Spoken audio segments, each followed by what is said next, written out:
আমি কোনো রিস্ক নেই না,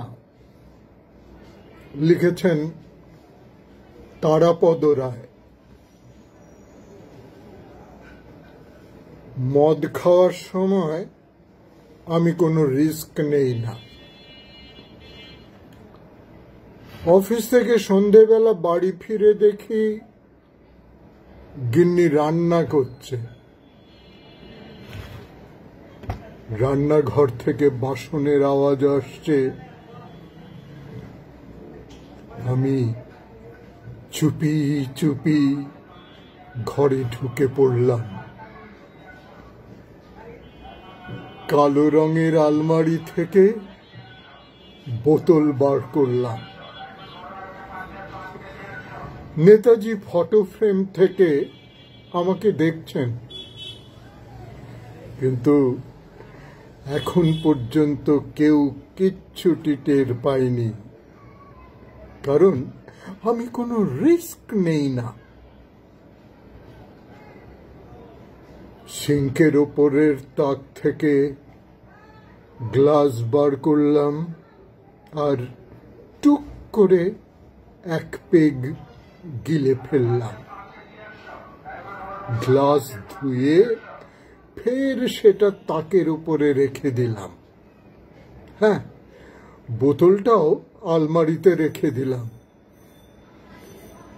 নেতাজি মুচকি হাসলেন। রান্নাঘরে উঁকি দিলাম। গিন্নি দেখি আলু কাটছে।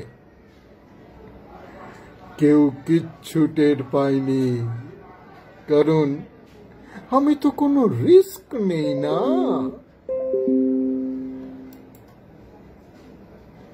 গিন্নিকে জিজ্ঞেস করলাম, সমীরের মেয়ের বিয়ের কিছু হলো? গিন্নি, না, মেয়েটার ভাগ্যটাই খারাপ, এখনো পাত্র দেখছে। আমি আবার ঘরে গেলাম।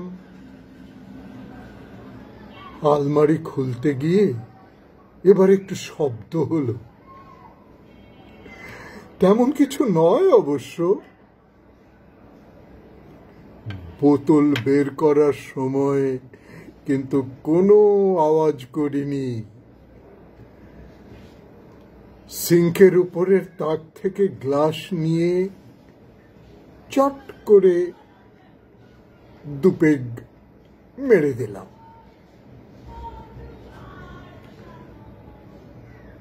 বোতল ধুয়ে সাবধানে সিঙ্কের মধ্যে রেখে দিলাম আর গ্লাসটা আলমারিতে। এখন পর্যন্ত কেউ কোনো কিছু আঁচ করতে পারেনি, কারণ আমি কোনো রিস্ক নেই না। বাইরে এসে গিন্নিকে, যাই হোক, সমীরের মেয়ের বয়সই বা কি? গিন্নি, কি বলছো? 30 বছর বয়স হলো, দেখতে আরো বুড়োটে লাগে। আমি ভুলেই গেছিলাম, সমীরের মেয়ের বয়স 30। তা ঠিক, তা ঠিক। সুযোগ বুঝে ফের আলমারি থেকে আলু বের করলাম। আলমারিটা আবার জায়গা বদলে ফেললো কি করে রে বাবা? তাক থেকে বোতল বার করে সিঙ্কের সঙ্গে মিশিয়ে চট করে আরেক পেগ পেটে চালান করলাম। নেতাজি দেখি জোরে জোরে হাসছেন। তাক আলুতে রেখে নেতাজির ছবি খুব ভালো করে ধুয়ে আলমারিতে রেখে দিলাম। গিন্নি কি করছে দেখি। হ্যাঁ, ও গ্যাসের ওপর সিঙ্ক চড়াচ্ছে, কিন্তু এখনো পর্যন্ত কেউ কিচ্ছু টের পায়নি, কারণ আমি তো কোনো রিস্ক নেই না। আমি গিন্নিকে, তুমি সমীরকে বুড়ো বললে? গিন্নি, বকবক করো না তো, বাইরে গিয়ে চুপ করে বসো, এখন তুমি কথা বলবে না। আমি আলু থেকে ফের বোতল বের করে মজা সে আলমারিতে আরো এক পেগ গিললাম।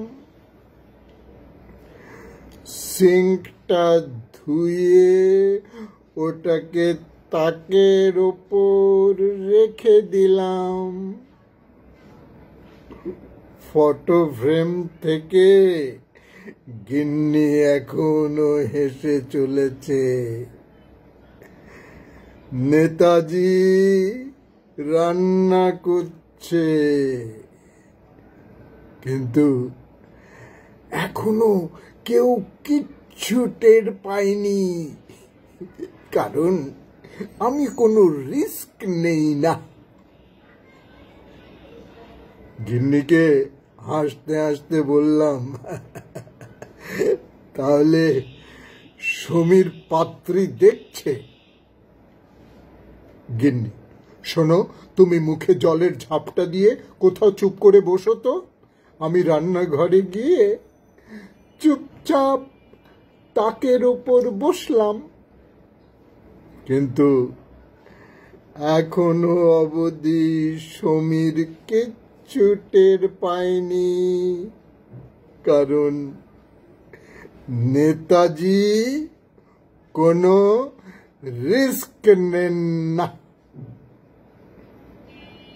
সমীর এখনো রান্না করছে, আর আমি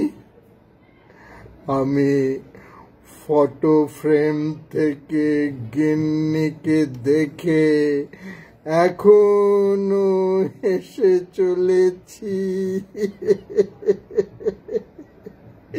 কারণ আমি কখনো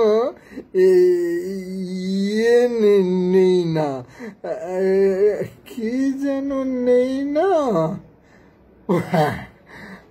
আলু নেই না।